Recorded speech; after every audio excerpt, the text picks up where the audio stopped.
Hey everyone, welcome back. Before we get into the stories, I need to give a disclaimer for the final story in this video. It features some sexual assault, so you've been warned if you don't want to hear stories like that. I'll also have the story labeled in a pinned comment, so you can avoid it if you don't want to listen to it. All that being said, let's go ahead and get started. And remember to always stay hungry.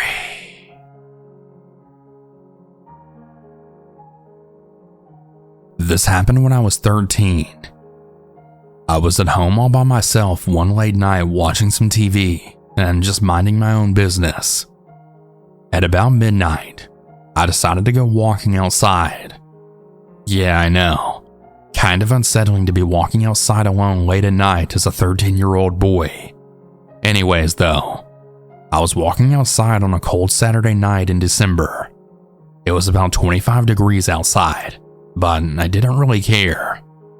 I decided to walk down the sidewalk and go into an alley that was about 2 miles from my house.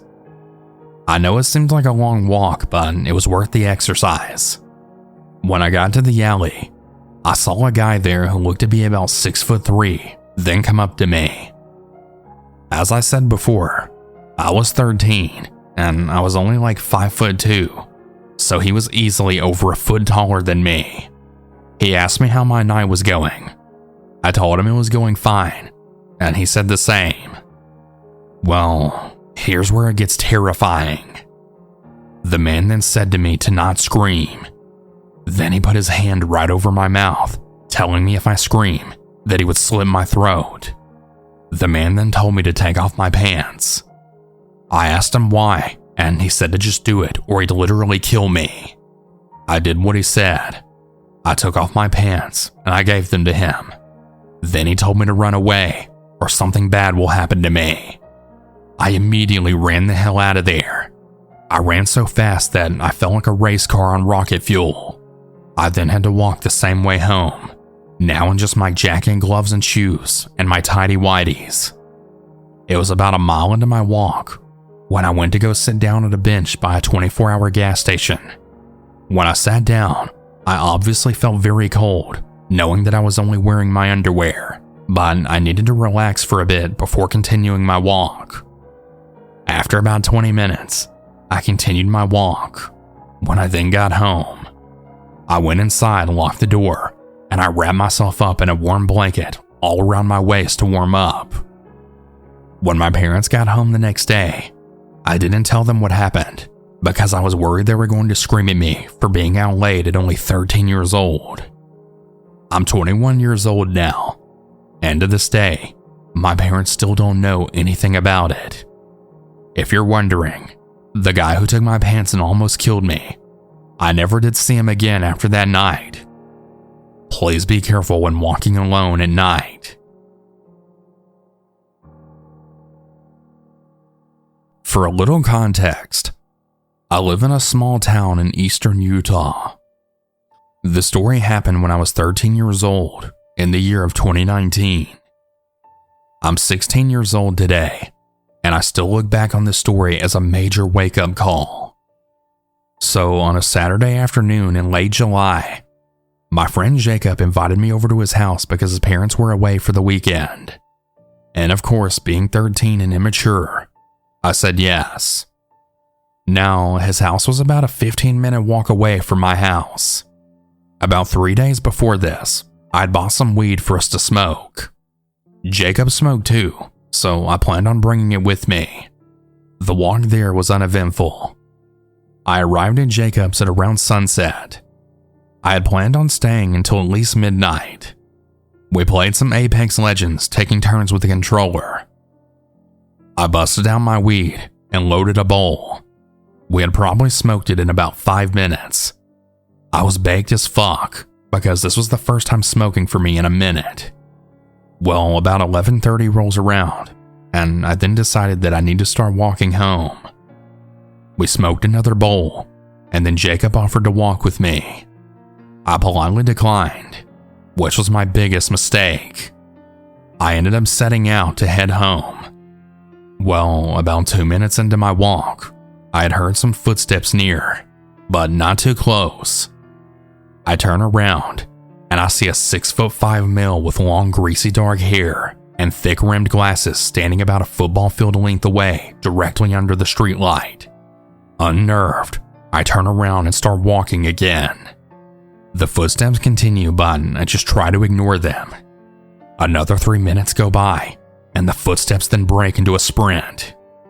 I thought to myself, oh hell no, and I then ran as fast as I could. But it was no use.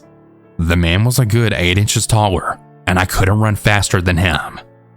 He caught up to me, and he then pulled out a knife, then stabbing me in my side. My fight or flight was already kicked in by this point, so my only goal was to reach my house. After another few minutes of running, I look behind me, and I don't see him anymore. The fucker actually ran away.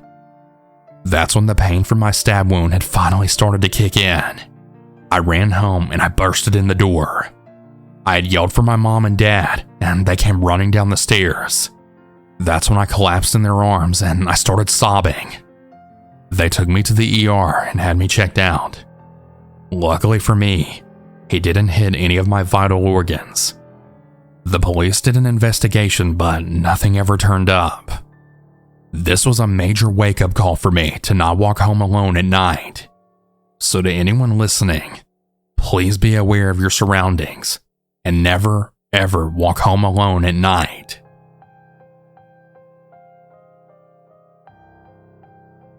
My name is Lauren, and the story happened when I was 19 and living in Australia. I'd always wondered if the scary stories I listened to were true or not, but this story actually happened to me. There was this metalhead club in Melbourne, and I used to go on Friday nights, and it was mostly good times. I'm not much of a drinker, so I would never drink that much. I was really just there for the social aspect. This club was where I met 3 of my closest friends. Nothing bad had ever really happened there. Well, apart from the one time where this one guy was nudging me repeatedly when I was standing next to him, obviously trying to just get my attention. I was weirded out by that. But there was this one time where I was waiting for the bus to go to the train station after I'd been to the club, and it was 2 a.m. in the morning. It was the city, so there were some people out about at this time, but I felt that most were just probably drunk. I'm naturally a paranoid person, and I have always feared being attacked and kidnapped and such, so the situation already made me feel nervous. Still, I sat down on the ground and ate a few vegan protein balls while I waited. I was vegan at the time. I had saw a guy walking towards me to the left, and I could tell he was on drugs or something just by the way he walked. My heart starts beating faster, and I think to myself, please don't talk to me. Please don't talk to me. As he then comes near, and he stops walking, and I think my worst nightmare is about to come true. I can't remember exactly what was said, as this was 5 years ago, but he must have said something along the lines of, "Are you alright?" Because I then told him that I'm just waiting for the bus. He paused for a brief moment, and then said, "You're really beautiful." And I started to get very worried that he was going to try and force himself on me or attack me or something. I didn't want to agitate this guy that was clearly on drugs, so I just said thanks. He then looked at me, then said, "How about a kiss?" And there was no way in hell that I was going to agree to that, so I just said no thanks. I was really hoping that he would just go away, and I was extremely relieved that he turned around and actually walked away. He was visibly angry, but I was very grateful he went away and stayed away. I know this could have gotten a lot worse, but this was definitely the scariest encounter that I've ever had with a stranger in my life, and I'm very lucky nothing worse happened that night. Anyway, the bus never came, but I realized there were trams that come past every 10 minutes that could take you to the train station. One other thing to mention is I was fully clothed. If there's anyone out there that thinks this kind of thing only happens to women that are scantily dressed, they're wrong. So moving forward, if there's ever an event at night that I'm planning on going to, I'll always make sure I'll have a way home, that doesn't involve waiting alone at night. I'm a 20-year-old Caucasian female who grew up for the majority of my life in South Africa. The story took place in 2013, when I was 10 years old. My family could afford to live in a relatively safe neighborhood in our town. Our house had a large yard and was surrounded by high walls. I need to give context about the layout of the house, so please bear with me. The garage is located at the back of the house, and if you were to enter using the garage door, you'll then be confronted by two hallways. The first hallway leads to my parents' and brother's bedrooms. The end of the second hallway branches out to the living area, where there's the kitchen, dining room, living room, etc. My bedroom and bathroom are separated by two large tiles that make up the width of the short hallway connected to the living room. I am and always have been a night owl. This night in particular, I found it especially hard to fall asleep. My alarm clock indicates that it's a little past midnight. No lights are on, and the only sound is the wind. Suddenly I hear a click, and through the open door at the end of my room, I see that my bathroom light switch is on. The thoughts that come to my mind are, what is my mom doing so late in my bathroom? My parents have their own bathroom, and if they needed another, my brother's bathroom is way closer. Should I get up and go ask her? Just as I finish that thought, a chill goes up my spine, and my whole body breaks into goosebumps. I am almost certain that for a brief second, I heard a voice in my mind that commands me to go to sleep. I know that something's wrong, and whoever's in the bathroom is not my parents. However, I refuse to acknowledge that thought and give in to fear. Instead, I attempt to logically decide what I should do. If this were my mom, I wouldn't want her to find me awake because she would probably scold me. Therefore, I concluded that I should just pretend to be asleep. Everything felt like it was happening in slow motion. As my eyes were falling closed, I heard a slight thud, and I saw the shadow of a man enter my bedroom. The moment my eyes fully closed, I passed out. Well, it's the next morning, and my parents ended up telling me that burglars had actually broken into our house. They got over the walls with a ladder, and they actually got in through the garage door. They went down the second hallway, stealing a bottle of wine, my mother's handbag, and my father's new sports shoes from the kitchen. There were also signs that indicated they attempted to steal the TV, but failed. I immediately ran into my bathroom, and my suspicions were confirmed. The lights were still on, and someone had used the toilet and forgot to flush. That's when I realized that the thud that I must have heard must have been from the toilet paper that fell on the ground. I then told my parents everything. They were extremely grateful that nothing happened to me. I will never forget what my parents then told me just a couple of days later. They found multiple of our largest kitchen knives out in the yard. I still don't understand how I instantly fell into a deep slumber that night, especially since I was high on adrenaline, was wide awake for a few seconds before, and I had only intended to pretend that I was asleep. I thank God for the guardian angels that must have been protecting me that night. After this event, my family ensured that every house we lived in had numerous security measures installed, and I'm very glad we did.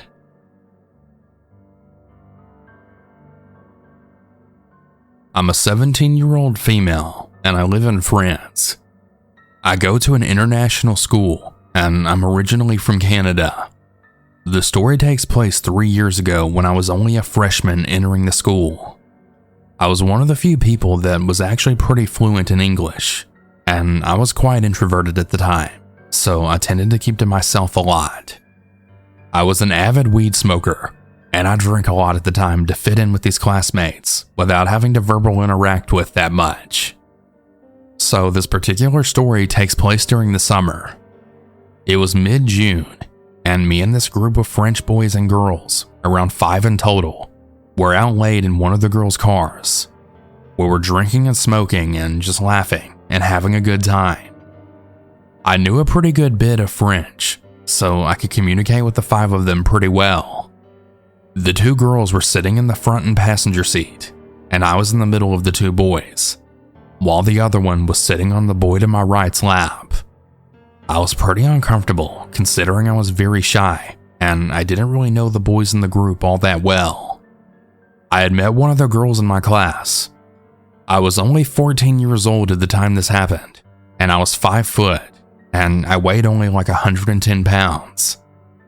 Keep in mind, these guys were much taller than me, despite not being that big either. So I was quite squished in between them. As the night progressed, the guys began to hand me more and more booze and blunts, and then two of the guys, the one on my left and the one of the other's lap, started getting very touchy with me, grabbing my chest and stomach, hugging my arms and waist, and kissing me on my neck and cheeks. I was very uncomfortable with this, and I tried my hardest to push the boys away from me and signal the two girls up front. But seeing as I was both very high and drunk, and the music and all the talking between everyone was way too loud, I couldn't get either of the girls' attention. As I started to realize the severity of the situation, I started to feel a hand holding onto my butt. I had no idea who it was. When I tried to say something out loud, I felt a very large hand covering my mouth. I could barely move my body in the first place due to how squeezed I was, so I tried shaking my head to get the hand off me. Then, like a tidal wave, my head went fuzzy, and I began to start feeling the effects of something even stronger than what I usually feel when high or drunk. This is when I began to believe that I had been drugged. Then, as if things couldn't get any worse, I began to feel multiple hands running up my thighs. I had tried freeing myself from all of the hands, but I was way too weak to do anything. I was able to look at the rearview mirror to see the two girls just looking unsurprised, yet still very uncomfortable looking at what was going on. I then felt my heart drop when I saw this. This, however, was what sobered me up, the idea of what might happen next.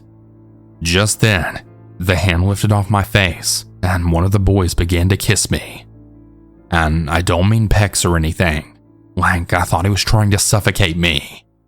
I tightly closed my eyes, and I bit down on his tongue as hard as I could with the little strength I had left. He then screamed, and blood covered both me and the boy who kissed me. Chaos began to fill the car, and I felt all the hands peel off my body. The girl that was driving quickly pulled into a parking lot, and everyone got out of the car. I took this chance to run as fast as I could into the local cinema that was still open at the time. I believe it was around 11 p.m. to 12 a.m. at this time. I ran into the bathroom to call my sister to come pick me up. I washed the blood off my face, and I threw my jacket over my stained shirt. My sister came to pick me up, knowing something bad had happened, but decided not to say anything, and she just drove us back home and then took me to bed. Well, the next day, at around noon, I woke up and I felt a splitting headache as well as the strong urge to throw up. I had ran to the bathroom, but I had only managed to throw up into the sink. My sister then came into my bathroom, locking the door behind her. As soon as I saw her face, I began to sob intensively as she sat on the ground, then holding me for what felt like hours, but was probably only about 10 minutes in reality. After comforting me, she then walked me to my room, and she told me to explain whatever I remembered from last night. I then told her everything I could remember and what the two guys did to me, one of which she had actually known. She was furious, and she then asked me if I wanted to press charges. However, I was very scared of being caught for underage drinking and smoking, so I just said no. I ended up spending the rest of the summer in my room with just my sister and mother, and I slowly began recovering from all this. I now take online classes instead, and I've worked on recovery from this incident. Everyone from that group has blocked me on everything, and I haven't spoken to them since. Please, everyone, stay safe and always be careful around people you aren't close with. Seriously.